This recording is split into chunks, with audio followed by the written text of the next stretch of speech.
Sa kumalat na video na ito, hagip ang isang lalaking nakadila pa habang binabasa niya ang mukha ng isang rider gamit ang water gun. Usap-usapan siya online. Sa ilalim ng City Ordinance ng San Juan, kabilang sa ipinagbabawal sa festival ang sapilitang pagbubukas ng mga sasakyan para basain ang mga nasa loob nito at pagsampa o pagyugyug sa mga sasakyan. Pero sabi ni San Juan Mayor Francis Zamora, kung ang video na ito ang pagbabasihan, hindi nilabag ng lalaki ang kanilang ordinansa. Wala naman po sa ating ordinansa na ang pangdila o ang pagdila o yung pagbo-water gun ay isang violation.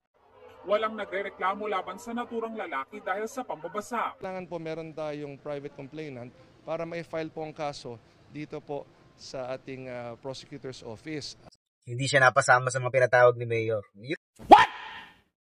Kaya sa mga nagagalit kay Boy Dila, nako. Sorry po, kasi hindi po siya kasali sa pinatawag ni Mayor. Hindi daw bawal yung ginawa niya. Paano ba yan?